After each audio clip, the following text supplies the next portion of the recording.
Assalamualaikum warahmatullahi wabarakatuh. Shalom, salam sejahtera untuk kita semua. Namo Buddhaya, salam kebajikan. Saya ucapkan selamat pagi untuk para hadirin yang berbahagia.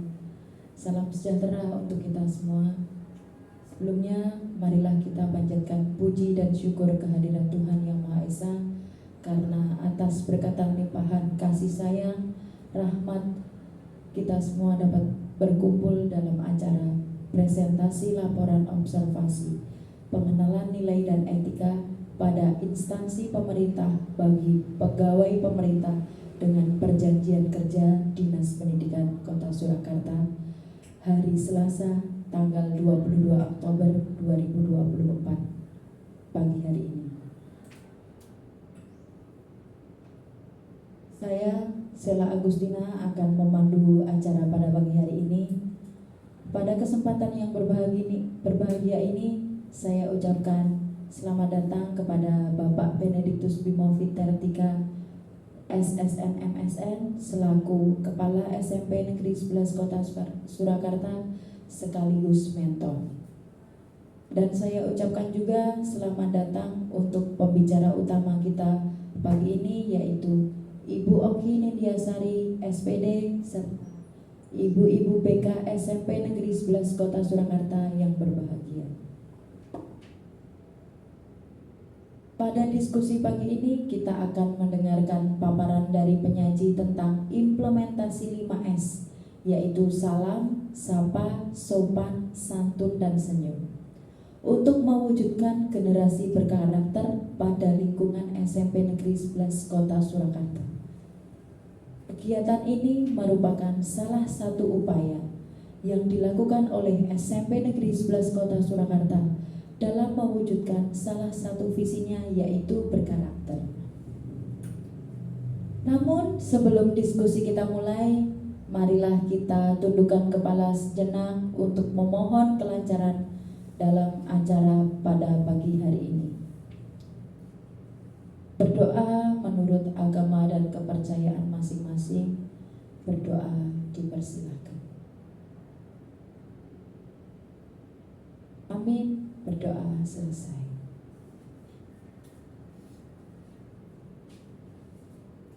Selanjutnya, untuk menyingkat waktu memasuki inti acara, kita akan mendengarkan paparan materi dari penyaji, yaitu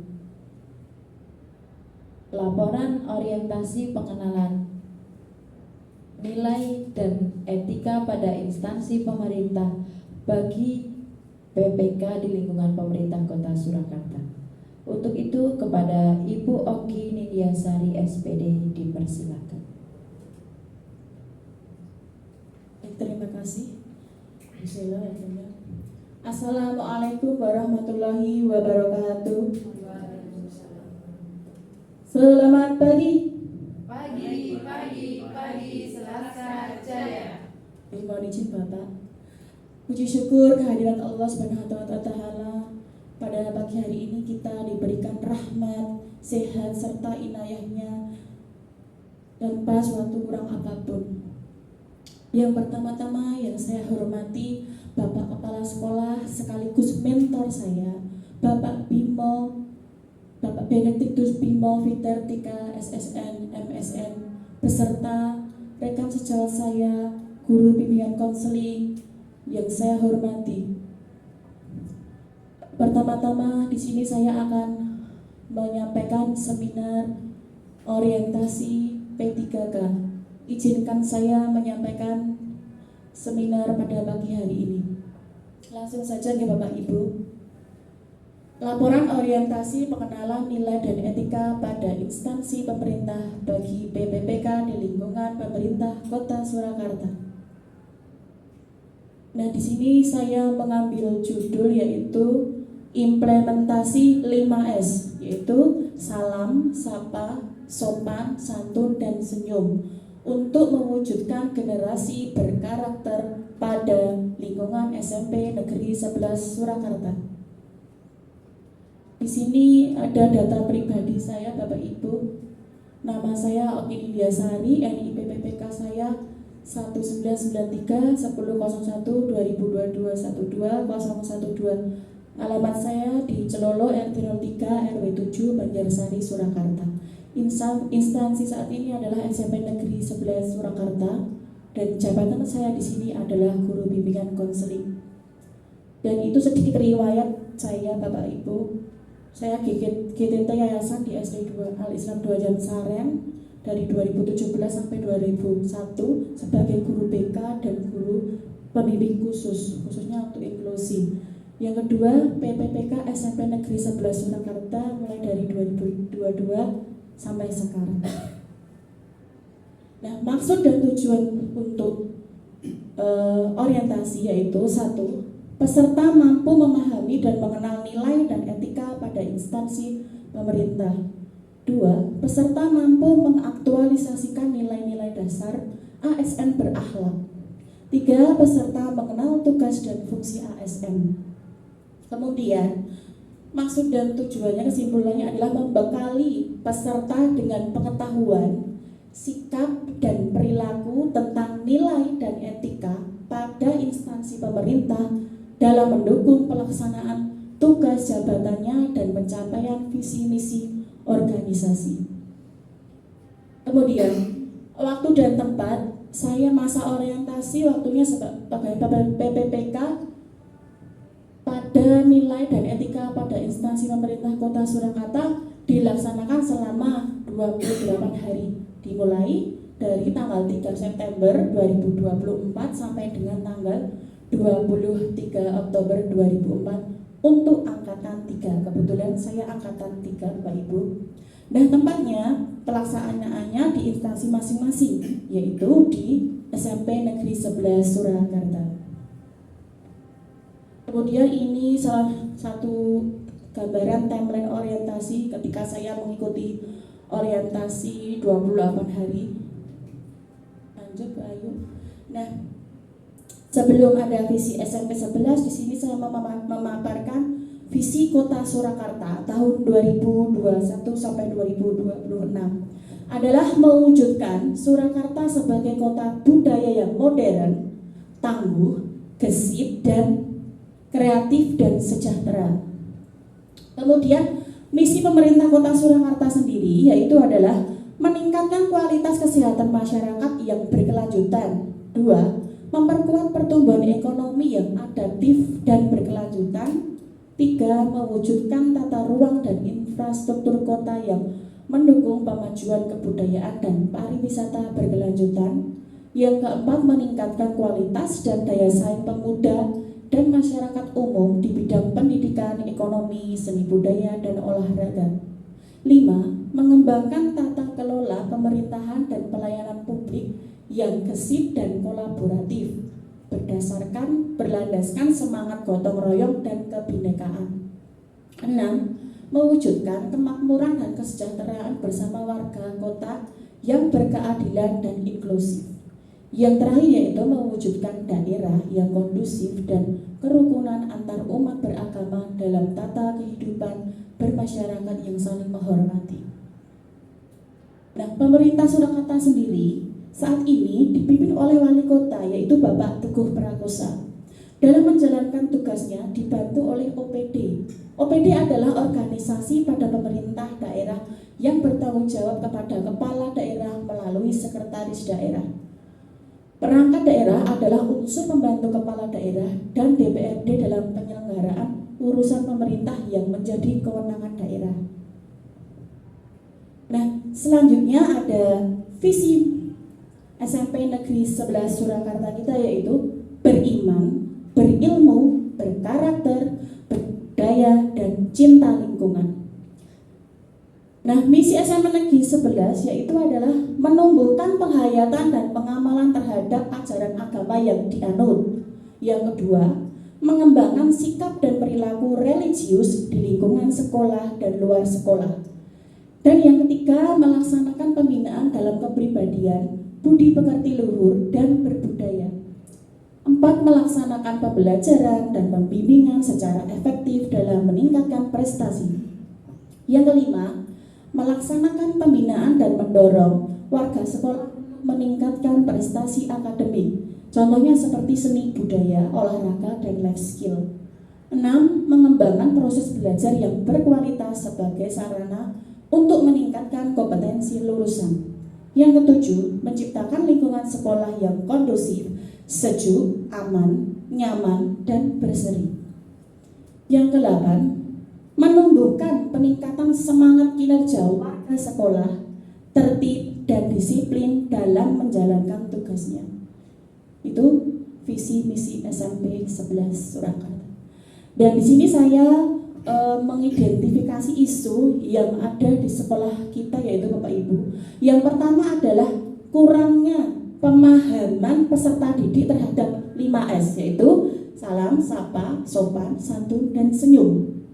Dan yang kedua sendiri adalah kepedulian yang masih minim pada diri peserta didik terkait 5S, salam, sapa, sopan, santun, dan senyum. Kemudian setelah ada identifikasi isu, kemudian ada isu yang diangkat, yaitu kurangnya pemahaman peserta didik terhadap 5S tadi Bapak Ibu, salam, sapa, sopan, santun, dan senyum.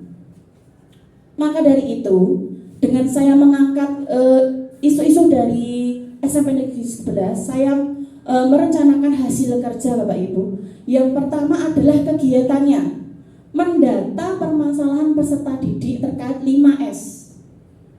Kemudian tahapan kegiatannya adalah yang pertama saya lakukan adalah menyebar AKPD atau angket kebutuhan peserta didik, membagikan AKPD untuk diisi, kemudian dianalisis hasil AKPD peserta didik.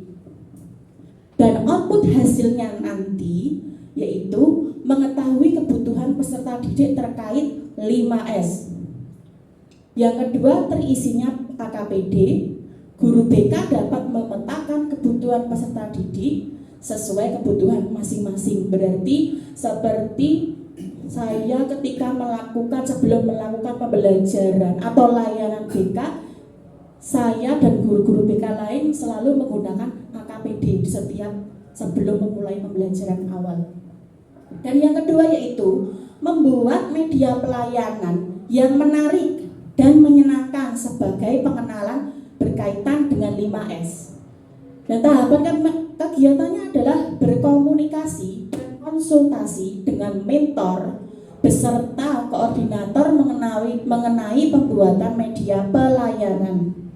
Persetujuan oleh mentor dalam pembuatan media pelayanan. Kemudian output hasilnya terciptanya media pelayanan yang menarik dan menyenangkan. 1. Terjadinya kesepakatan antara mentor dan koordinator BK. 2. Terciptanya media pelayanan, disetujui media pelayanan. Kemudian yang ketiga kegiatannya adalah membuat peragaan nyata sebagai pengenalan berkaitan dengan 5S. Nah, tahapan kegiatannya adalah memilih alat dan bahan peragaan yang dapat digunakan dengan 5S. Membuat peragaan berkaitan dengan 5S. Dan output hasilnya adalah terbentuknya alat peragaan nyata berkaitan dengan 5S. 1. Terbentuknya alat peragaan sebagai media layanan. 2. Adanya alat peragaan sebagai media layanan.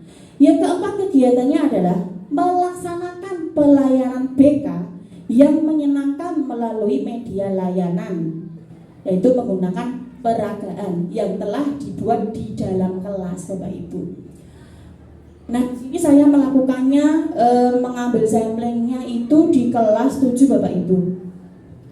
Dan tahapan kegiatannya adalah guru BK melakukan presensi kegiatan pelayanan dalam kelas, mempersiapkan media layanan atau peragaan yang telah dibuat, dan melaksanakan layanan dengan penyampaian materi yang telah dibuat.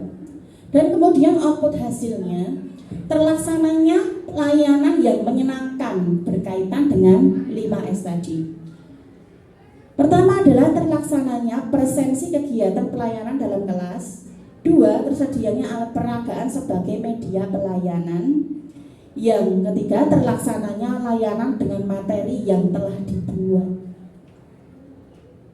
Kemudian nomor 5 adalah melakukan evaluasi. Setelah itu dilakukan evaluasi penilaian dan refleksi layanan yang telah dilakukan dengan menggunakan media peraga. Tahapan kegiatannya adalah guru BK melakukan presensi kegiatan pelayanan dalam kelas. Guru BK melakukan evaluasi pelaksanaan layanan dengan peragaan yang telah dibuat. Guru BK melakukan refleksi pelaksanaan layanan dengan peragaan yang telah dibuat. Mengakhiri layanan dalam kelas dan memotivasi peserta didik agar lebih semangat dalam menerapkan 5S. Refleksi pelaksanaan layanan dengan peragaan yang telah dibuat, mengakhiri layanan dalam kelas dan memotivasi peserta didik agar lebih semangat dalam menerapkan 5S. Dan kemudian output hasilnya, terlaksananya kegiatan evaluasi dan refleksi layanan berkaitan dengan 5S. 1. Terlaksananya evaluasi layanan. Yang kedua pasti pendidik mendapat hasil penilaian. Yang ketiga yaitu peserta didik termotivasi agar lebih semangat dalam belajar. Dan tugas kita BK itu salah satunya adalah memotivasi siswa agar tetap semangat belajar. Dan saya mempunyai rencana kerja menengah. Ada rencana hasil kerja, ada rencana kerja menengah. Di tahun pertama, yaitu adalah kegiatannya menyusun program guna menerapkan 5S. Output hasilnya apa? Program piket setiap hari. Dan di sekolah kita sudah terbentuk piket Bapak Ibu guru setiap pagi itu di depan kelas menyambut kehadiran siswa, salam, sopan, senyum. Nah, yang paling utama adalah kita pertama adalah senyum ya Bapak Ibu. Dan yang tahun kedua yaitu pembiasaan 5S sehari-hari ketika pelayanan di dalam kelas ataupun di mana saja. Nah, jadi kita senyum 5S itu tidak cuma di luar kelas saja atau di depan ketika piket, tetapi juga di dalam kelas kita harus tetap 5S kepada siswa. Yang kedua, melaksanakan program pembiasaan sehari-hari baik ketika pelayanan dalam kelas ataupun di mana saja, itu sama nggih.